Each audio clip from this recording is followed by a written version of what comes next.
The Galactic Cooperative had spent approximately 7,000 years perfecting their species classification system, which was really just a fancy way of saying they had finally agreed on how to rank every sentient being in the known universe by how easily they could be killed. It was not the most diplomatic framework, admittedly, but after the incident of the crystalline delegation, where a particularly enthusiastic handshake had literally shattered Ambassador Quelix into 17 pieces, practicality had won over politeness. The system was elegant in its simplicity.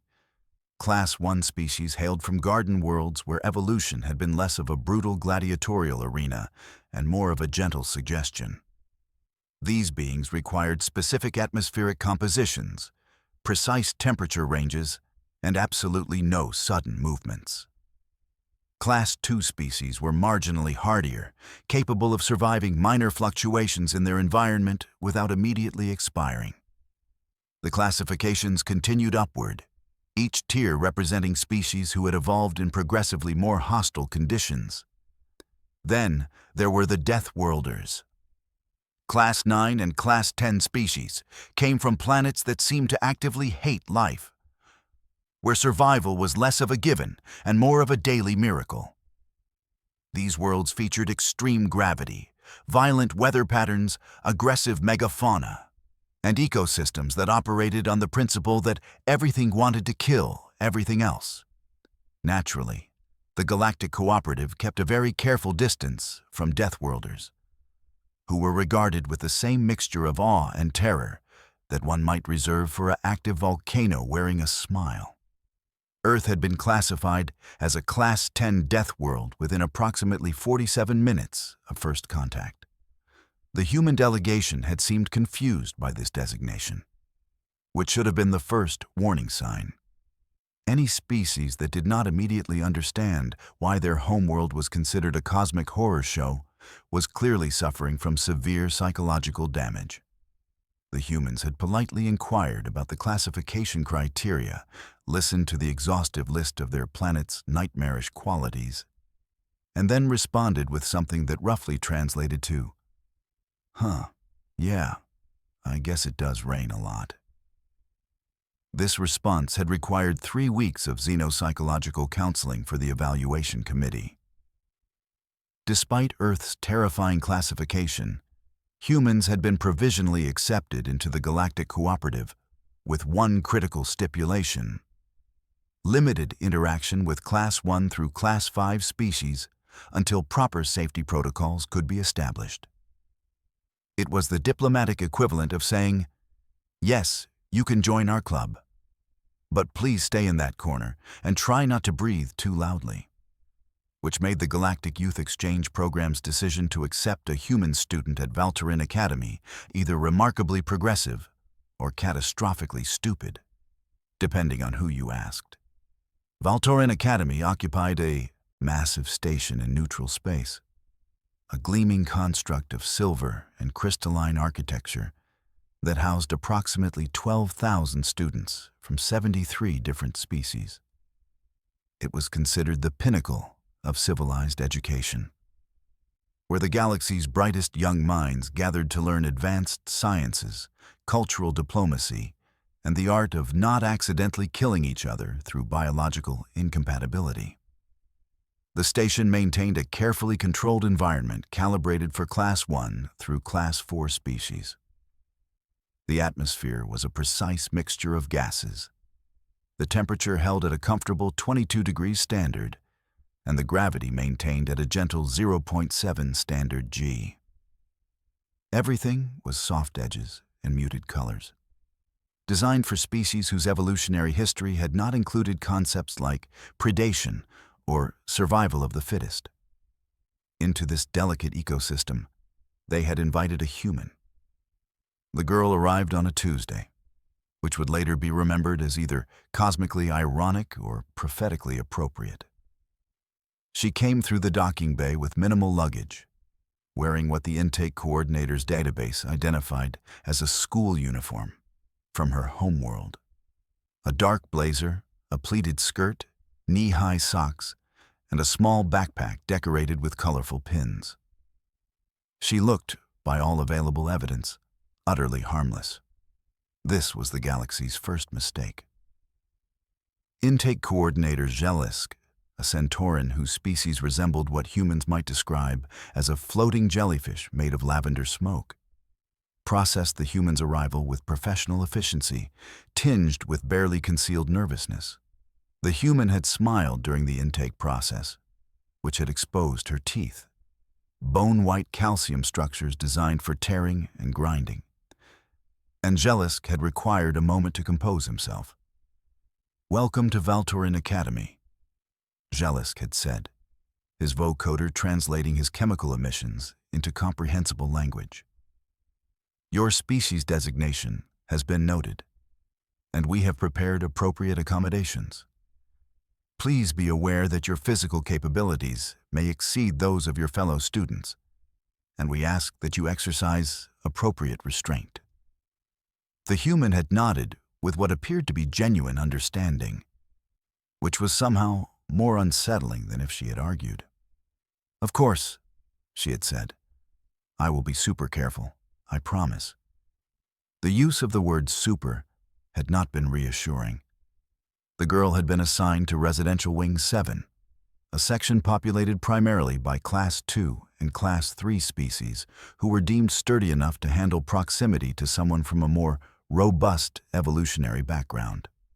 Her roommate was a planarian named Vixori, whose species resembled a collection of floating geometric shapes held together by some force that physics could not adequately explain. Vixori had prepared extensively for the human's arrival, reading every available file on Earth and its inhabitants. She considered herself intellectually ready for the experience. She was, it would turn out, catastrophically wrong. The first incident occurred within 6 hours. Vixori had watched with increasing concern as the human unpacked her belongings, which included several items that appeared designed for survival scenarios that should never occur in civilized space. A compressed sleeping bag rated for -40 degrees. A multi-tool that included no fewer than 17 different blades.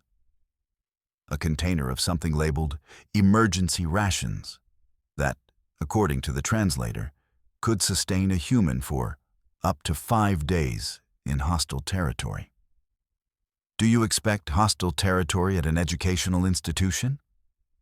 Vixori had asked, her geometric components rearranging themselves into a pattern that indicated polite confusion. The human had laughed, which was a sound that Vixori's species found deeply unsettling on a biological level. "Oh no, these are just normal things I brought from home.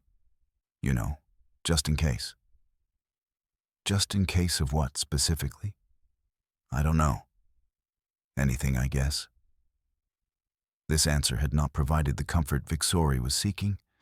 The human had then proceeded to perform what she called her evening routine, which involved a series of physical exercises that defied Vixori's understanding of biology. The girl dropped to the floor and executed 30 repetitions of an exercise called push-ups, which required her to lift her entire body weight using only her arms. She followed this with something called sit-ups, then squats, then a stretching routine that suggested her skeletal structure was held together by rubber instead of proper bone. "Is this necessary for your health?" Vixori had asked, watching with a mixture of horror and fascination.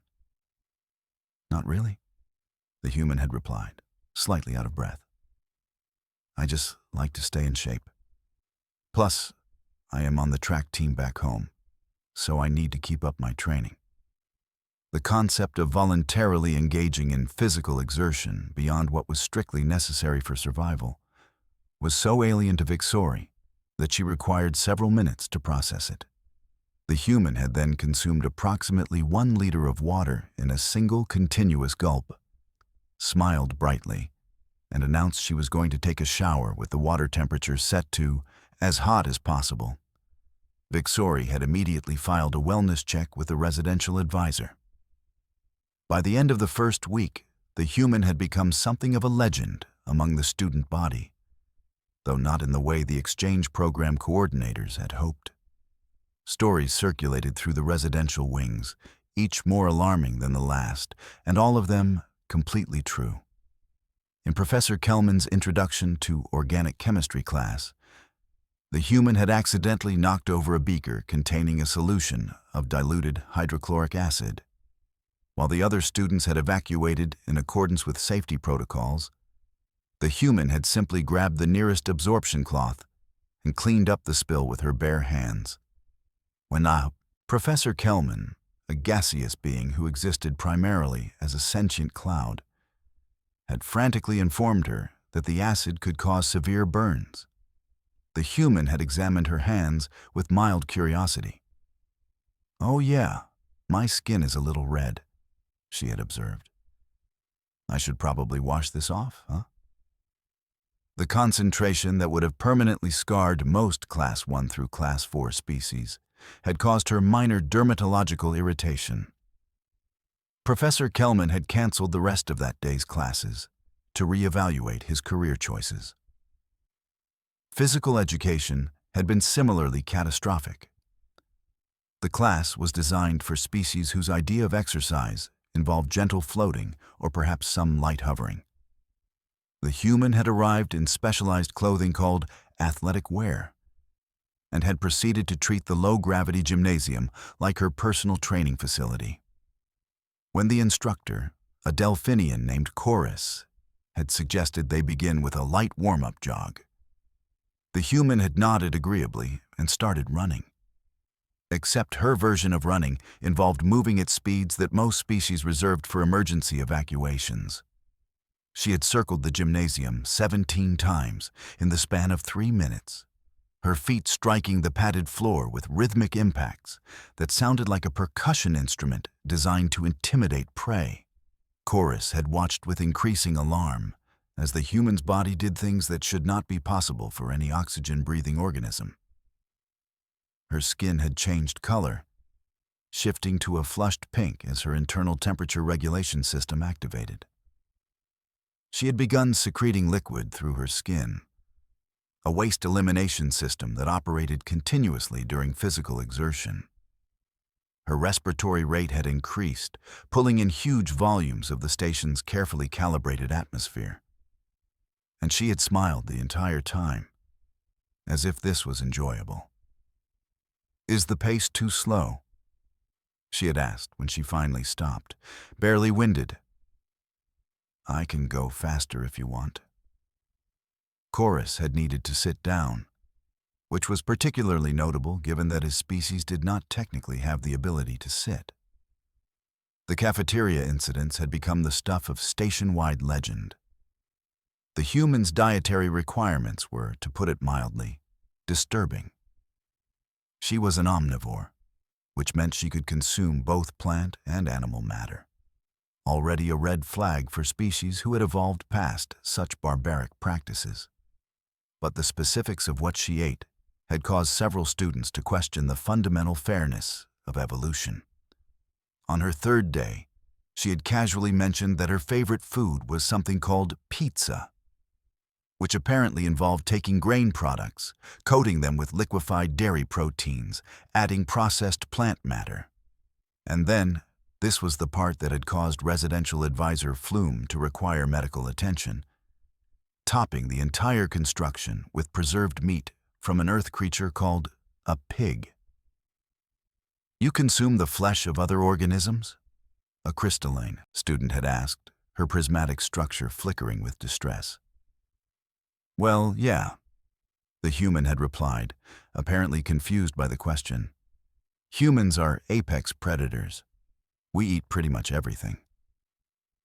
The phrase apex predator had entered the station's rumor mill with the force of a small explosive device.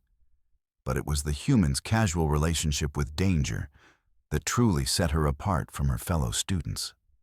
Things that would send Class 1 species into panic attacks barely registered on her threat assessment scale. When a minor power fluctuation had caused the lights in Corridor 9 to flicker, the human had simply pulled out a small, cylindrical device from her pocket that produced its own light. She had called it a flashlight and explained that she always carried one just in case. The concept of being prepared for infrastructure failure as a matter of routine had been genuinely incomprehensible to species whose stations had not experienced a power failure in 600 years. When a fellow student had discovered what he believed was a dangerous creature in the common area, later identified as a completely harmless cleaning drone that had malfunctioned, the human had calmly approached it, diagnosed the problem, and fixed it using her multi-tool. She had then picked up the drone, which weighed approximately 15 kilograms, with one hand and returned it to the maintenance closet. It just needed a reboot, she had explained to the dozen students who had evacuated to a safe distance. No big deal. The casual application of problem-solving skills and physical capability had been extremely big deal. By the second week, the human had acquired an entourage of students who followed her around with the dedication of religious pilgrims. Though their motivations ranged from scientific curiosity to the kind of morbid fascination one might have, watching a natural disaster unfold in slow motion. They cataloged her behaviors, recorded her statements, and tried desperately to understand the psychology of a species that had evolved to find their nightmare homeworld perfectly acceptable. Professor Threnody, who taught comparative xenobiology, had made the human the subject of an entire lecture series. With the girl's permission, he had conducted a comprehensive biological scan, and the results had required him to update approximately 40% of his course materials. The human skeletal structure was reinforced with a mineral compound that made it approximately 3 times denser than comparable Class 1 species. Her muscular system operated on a ratio of strength to mass that seemed to violate several principles of evolutionary efficiency. Her cardiovascular system could increase its performance by up to 300% during stress responses, flooding her tissues with oxygenated blood and triggering a cascade of chemical reactions that temporarily enhanced her physical capabilities even further. Her immune system was a military-industrial complex operating inside her body, capable of identifying, targeting, and destroying thousands of different pathogens. She possessed redundant organs, a distributed nervous system that could continue functioning even if parts of it were damaged, and a pain tolerance that Professor Threnody described as clinically concerning. Your species evolved to survive everything, Professor Threnody had said during one of their conversations, his chitinous exterior clicking with agitation. Your bodies are designed for a world that is actively trying to kill you at all times.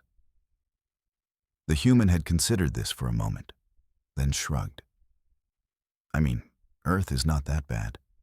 Sure, we have hurricanes, tornadoes, earthquakes, tsunamis, volcanoes, droughts, floods, wildfires, and a bunch of animals that can kill you.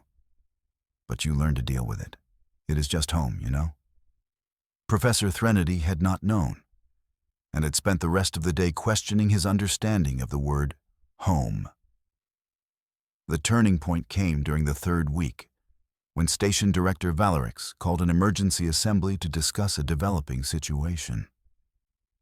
A solar flare from the nearby star was going to impact the station's shields, potentially causing fluctuations in the environmental systems.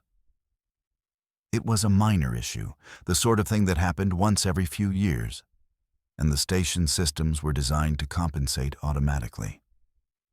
There may be some temporary variations in temperature and atmospheric composition, Director Valerix announced, her scaled crest flattening with concern. We recommend all students remain in their quarters until the event passes. It should last no more than 6 hours. The student body had received this news with appropriate levels of anxiety. Temperature variations could be dangerous for species with narrow environmental tolerances. Atmospheric changes could cause respiratory distress. 6 hours was a long time to endure potentially uncomfortable conditions. The human had raised her hand. Yes, Director Valerix had said, recognizing her with some trepidation. What is the expected temperature range? Director Valorix consulted her datapad. We anticipate fluctuations between 18 and 28 degrees standard.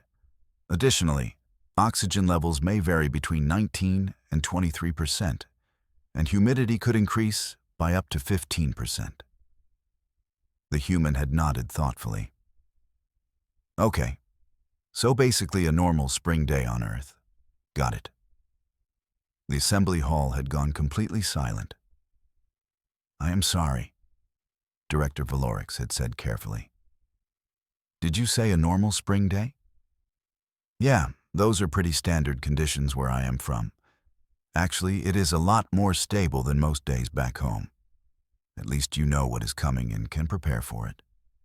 The implication that Earth's normal, unpredictable weather was worse than what the station considered an emergency had required several minutes of stunned silence to process.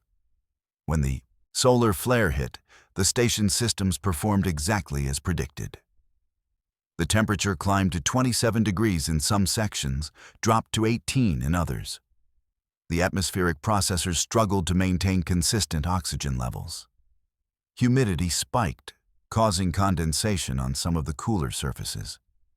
For most of the student body, it was a miserable 6 hours spent in their quarters, managing mild discomfort and complaining to each other through the station's communication network. The human had gone for a jog. Vixori had watched in disbelief as her roommate laced up her running shoes, a concept that still baffled her, as most species did not require specialized equipment for the basic act of locomotion, and announced she was going to take advantage of the humidity to get some good cardio in. The environmental conditions are outside safe parameters, Vixori had protested weakly. For you, maybe, the human had replied cheerfully.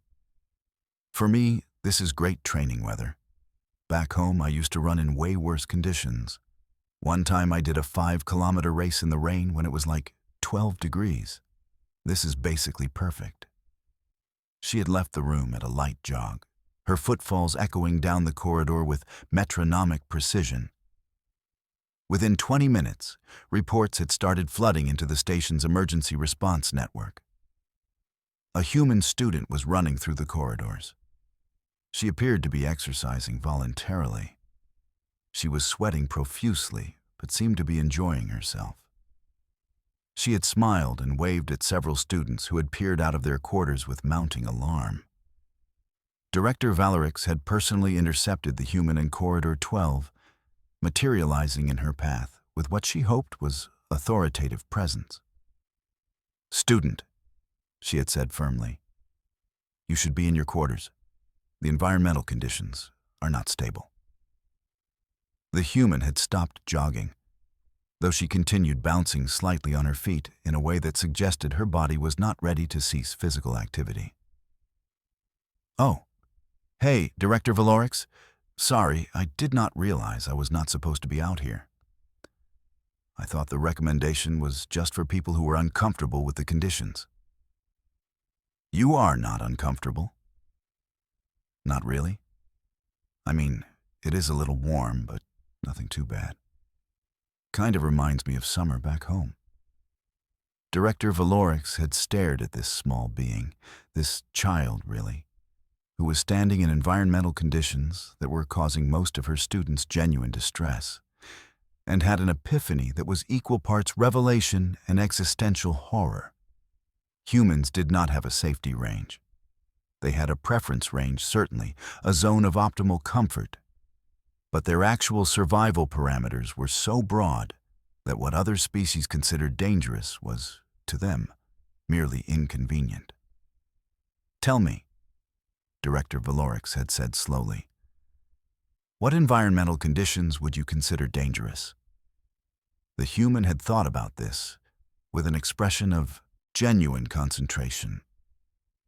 "I mean, if it gets below freezing or above, like 40 degrees, that starts to get pretty uncomfortable. And if the oxygen drops below 15% or goes above 25%, that would be a problem.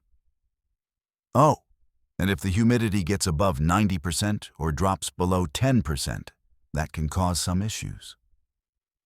Director Valorix had calculated those parameters against her own species' survival range. The humans' acceptable conditions covered a span that included 5 different climate classifications and would be immediately lethal to approximately 60% of the station's population. "I see," she had said faintly. "Please return to your quarters anyway. For my peace of mind, if nothing else." The human had agreed with good-natured compliance, though she had mentioned something about finishing her cool down that suggested she did not entirely understand the concept of immediate compliance. That evening, Director Valorix had done something she had not done in her 30 years of station administration. She had accessed Earth's environmental database and actually read the detailed specifications. Earth's atmosphere was 21% oxygen, which would cause hyperoxia and potential cellular damage in most Class 1 species. Its gravity was 1.0 standard G, which would crush the skeletal structures of anyone not evolved for such conditions. Its temperature ranges varied wildly depending on location and season, from negative 40 degrees in some regions to positive 50 degrees in others. The planet was 70% covered in a liquid that most species considered a universal solvent and would require specialized equipment to survive in. The remaining 30% featured every possible terrain type, from frozen wastelands to arid deserts to dense jungles filled with organisms that competed for resources with ultra-violent efficiency. Earth experienced regular catastrophic weather events. Hurricanes with wind speeds exceeding 300 kilometers per hour, tornadoes that could level entire settlements, electrical storms that discharged billions of joules of energy, and temperature fluctuations that could span 30 degrees in a single day. And humans just lived there. They built their homes and raised their children and went about their daily lives on a planet that was actively hostile to biological existence. Director Valorix had closed the database and sat in silence for approximately 20 minutes, contemplating the implications. The next day, she had called an assembly specifically for the teaching staff. "We need to discuss the human student," she had begun without preamble. "Has she done something wrong?" Professor Kelman had asked, his gaseous form flickering with concern. "No, that is precisely the problem. She has done everything right according to human standards, which means she has been casually demonstrating capabilities that make most of our students question the fundamental fairness of evolution." Professor Threnody had clicked his mandibles in agreement. "I have been conducting ongoing observations. The human female operates at what she describes as normal capacity within her species' baseline parameters. She has not yet demonstrated any of the enhanced capabilities that humans are capable of during stress responses." "Enhanced capabilities?" another professor had asked weakly. "Under duress, humans can access something they call adrenaline responses," Professor Threnody had explained. "Their strength can increase by up to 40%. Their pain perception decreases, their reaction times improve, and they enter a state of heightened awareness that prioritizes survival over virtually all other considerations. There are documented cases of humans lifting objects several times their body weight, running at speeds that should tear their muscles, and continuing to function despite injuries that would be immediately fatal to most species." The staff had absorbed this information with the enthusiasm of people being told their retirement savings had been invested in a black hole. "So, what you are telling us," Director Valorix had said slowly, "is that the human we have on this station, who has already demonstrated alarming capabilities, is currently operating at her casual baseline and could theoretically become significantly more formidable if she perceived a threat." Correct. Director Valorix had made a decision that would later be studied in xenodiplomatic courses as either brilliant or insane. Then we need to ensure she never perceives a threat while on this station. More importantly, we need to stop treating her like she is fragile and start recognizing that she is probably the most capable organism on this entire facility. The staff had spent the next hour discussing how to implement this philosophical shift while simultaneously dealing with the psychological impact of realizing that their safety protocols were designed for protecting students from the environment, when they should have been considering how to protect the environment from the student. The human, blissfully unaware of these administrative discussions, continued her daily routine with the same cheerful obliviousness that had characterized her time on the station. She attended her classes, completed her assignments, exercised religiously, and maintained her social connections with a genuine warmth that made it difficult to remember she was a walking biological weapon system. Her fellow students had gradually adjusted to her presence, moving from terror to fascination, to a kind of resigned acceptance. The human was strange, yes, and her capabilities were unsettling, certainly. But she was also unfailingly kind, remarkably patient with questions about her species, and possessed a sense of humor that translated surprisingly well across species barriers. During a study session in the common area, a Centauran student named Flissik had finally asked the question that had been bothering him for weeks. "Does it not bother you," he had said carefully, "that your homeworld is so dangerous? That your species had to evolve so many survival mechanisms just to exist?" The human had looked up from her datapad, considered the question with genuine thoughtfulness, and then smiled. "I guess I never really thought about it that way. I mean, yeah, Earth can be dangerous, but it is also beautiful. We have these things called sunsets, where the light from our star hits the atmosphere at an angle and creates all these colors across the sky. We have oceans that are so vast you cannot see the other side, and mountains that take days to climb, and forests that have been growing for thousands of years." She had paused, her expression growing distant with memory. "And yeah, sometimes there are hurricanes or earthquakes or whatever. But that is just part of living on a planet that is alive, you know? Everything on Earth is connected. The weather, the animals, the plants, the geology. It all fits together into this big, complicated, beautiful system." "But surely you wish it was safer?" another student had asked. The human had laughed. "I mean, safer would be nice, I guess. But if Earth was safer, we would not be who we are.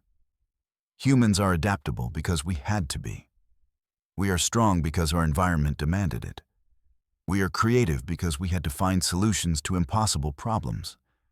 Our entire history is basically just a story of refusing to let our planet kill us and eventually figuring out how to thrive anyway." She had shrugged, returning to her datapad. "Besides, I kind of like knowing that I come from a place that made me tough. It is something to be proud of, you know?" The study group had sat in silence, processing this perspective.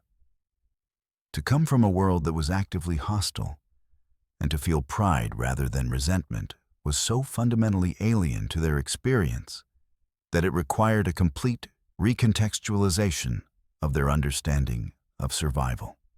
Later that week, a minor incident had occurred that cemented the human's reputation on the station forever. A maintenance drone had malfunctioned in one of the storage bays, creating a small electrical fire. The automated suppression systems had engaged immediately, but a section of storage racks had partially collapsed, trapping 2 students, a delphinian and a crystalline, behind a barrier of fallen equipment. The station's emergency response team had been alerted, but they were delayed by a training exercise in another section of the facility. Estimated response time was 8 minutes. The human had been passing by when she heard the distress calls. What happened next would be reviewed by the station security systems approximately 400 times in the following week, each viewing generating more questions than answers. The human had assessed the situation with a speed that suggested her threat evaluation systems operated at a fundamentally different processing rate than most species. She had noted the fire, already being suppressed by automated systems, the fallen equipment, the trapped students, and the lack of immediate response personnel. Then she had simply walked into the storage bay and started moving the equipment. The fallen storage racks were modular units, each weighing approximately 80 kilograms and designed to be moved only with mechanical assistance. The human had grabbed the first rack, her muscles visibly tensing beneath her skin, and lifted it enough to shift it aside. Then the second, then the third.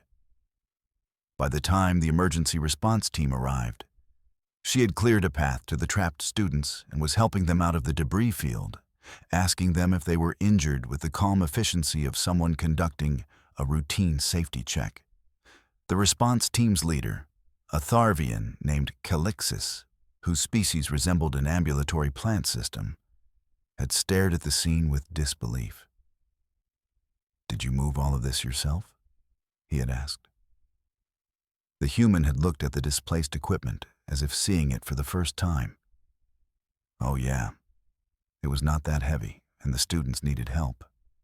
Was I not supposed to do that? Each of those racks weighs 80 kilograms. Yeah, I could tell. I used to help my dad move furniture back home, so I know how to lift properly. You just need to bend your knees and use your core strength." The concept of furniture moving as a casual domestic activity that required moving objects weighing 80 kilograms had caused Calixis to reevaluate several assumptions about civilized living. News of the incident had spread through the student body with the speed of light traveling through a vacuum. The human had moved equipment that should have required mechanical assistance. She had done it calmly, efficiently, and without apparent strain. She had put herself at potential risk to help others. She was, in short, exactly the kind of person the Galactic Cooperative had been trying to cultivate for 7,000 years. Except she came from a Deathworld, and apparently considered all of this completely normal behavior. Director Valerix had called the human to her office the next day, ostensibly to discuss the incident. In reality, she wanted to understand what motivated a being who could casually perform feats of strength to risk herself for others. "Why did you enter the storage bay?" Director Valerix had asked. "You could have waited for the emergency response team." The human had seemed genuinely confused by the question. "Because waiting would have taken 8 minutes, and I was right there. It seemed like the obvious choice." "You did not consider the potential danger?" "I mean, the fire was already being put out, and the equipment was not that unstable. It was just heavy, and someone needed help." "That is all? Someone needed help, so you helped them?" The human had nodded. "Yeah, pretty much. That is kind of a basic thing where I come from. If you can help and you do not, that is considered really bad."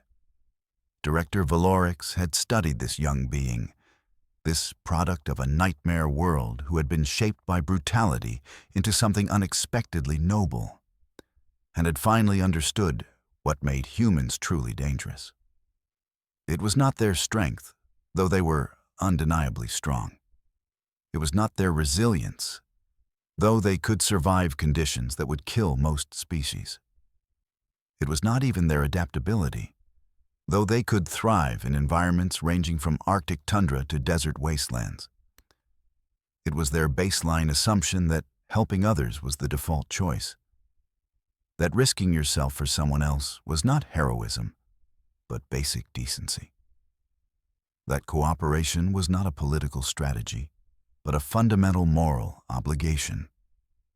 Humans had evolved on a world that tried to kill them constantly, and their response had been to build societies based on mutual aid and collective survival. They had looked at a planet full of hazards and decided that the biggest threat was not the environment, but the possibility of facing it alone. "You are a remarkable individual," Director Valerix had said finally. The human had blushed, her skin shifting to a darker shade in what appeared to be an embarrassment response. "I really just did what anyone would do." "No," Director Valerix had corrected gently. "You did what any human would do. That is what makes you remarkable." The remainder of the academic term had proceeded with a new understanding permeating the station's social dynamics. The human was no longer viewed as a dangerous anomaly, but as a representative of a species whose capabilities were matched by their compassion. Students who had initially avoided her began seeking her out, asking questions about Earth, about human culture, about what it meant to come from a place where survival required constant vigilance and cooperation. The human had answered every question with patience and humor, describing her homeworld with the affection of someone talking about a difficult but beloved family member. She told stories about Earth's seasons, its diverse ecosystems, its staggering variety of life forms. She explained human customs, human history, human art and music and literature. And gradually, the students of Valtorin Academy began to understand that Deathworlds did not just produce survivors. They produced survivors who valued life precisely because they understood how fragile and precious it was. On the last day of the term, Professor Threnody had given a final lecture on comparative xenobiology that had deviated significantly from the approved curriculum. "We began this course," he had said, "with the assumption that classification systems define species, that Class 1 organisms are fundamentally different from Class 10 organisms, not just in capability, but in nature." He had paused, his chitinous exterior clicking thoughtfully. This was incorrect.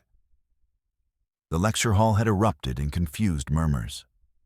"The human student among us," Professor Threnody had continued, "has demonstrated that classification describes environmental adaptation, not moral character. Her species evolved to survive a hostile world, yes. They developed remarkable physical capabilities, certainly. But they also developed societies built on cooperation, art that celebrates beauty, and philosophies that value kindness." He had looked directly at the human, who was sitting in her usual seat near the front, looking slightly uncomfortable with the attention. "You have taught us that strength without compassion is merely survival. But compassion born from strength is civilization." The human had raised her hand tentatively. "I just want to say that I am really not that special. Most humans are way more capable than me. I am literally just a student who runs track and likes pizza." The fact that she genuinely believed this, that she could not see how extraordinary she was by galactic standards, had somehow made Professor Threnody's point even more effectively than any argument he could have made.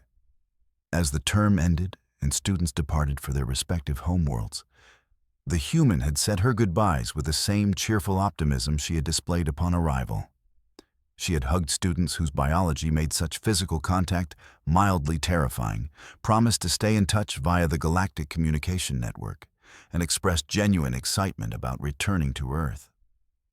"I have missed the weather," she had said to Vixori during their final conversation as roommates. "I know that sounds weird, but there is something about rain that just feels like home, you know?" Vixori, who had spent months studying her roommate with the dedication of a scientist observing a new phenomenon, had finally understood. "You miss the chaos because the chaos shaped you." The human had grinned. "Yeah, exactly. You get it." As the transport ship carrying the human student departed from the station, Director Valorix had stood in the observation deck, watching it disappear into the distance. Beside her, Professor Threnody maintained his usual contemplative posture. "Do you think she knows?" the professor had asked. "How much she changed this place?" "I doubt it," Director Valorix had replied. "Humans rarely recognize their own impact. It is one of their more endearing qualities, and also one of their most dangerous." True. They had stood in silence, considering the implications of a species that could reshape perspectives simply by being themselves. The Galactic Cooperative had spent 7,000 years building elaborate classification systems, creating safety protocols, and maintaining careful boundaries between species of different durability classes. And a single human student, just by showing up and being helpful, had demonstrated that perhaps they had been measuring the wrong things all along. The reports from Valtoran Academy would eventually reach the higher councils of the Galactic Cooperative, sparking debates about human integration, safety protocols, and the philosophical implications of Deathworld species in civilized society. Committees would form, recommendations would be drafted, and policies would be revised. But none of that mattered to the human girl on the transport ship heading back to Earth. She was probably already planning her next track season, thinking about what food she would eat when she got home, and looking forward to telling her friends about her semester in space. She would describe the experience as pretty cool and really interesting, and her friends would nod and ask if the food was any good, and she would laugh and say, "Not really, but I survived." And none of them would understand how that single sentence, "I survived," contained within it the entire philosophy of a species that had looked at an impossible world and decided to thrive anyway. Somewhere on Valtoran Academy, a Class 1 student would look up at the stars and think about the human who had moved 80-kilogram equipment like it was furniture, who had jogged during an environmental emergency like it was a pleasant spring day, who had smiled with her predator teeth and been kind anyway. And they would wonder, with the kind of existential uncertainty that comes from having your worldview fundamentally altered, what else they had gotten wrong about the galaxy. The answer, of course, was everything. But that was okay. Humans had been getting things wrong for their entire evolutionary history, and it had never stopped them from figuring it out eventually. That, more than anything else, was what made them truly dangerous. Not that they were strong, but that they never stopped trying to be better.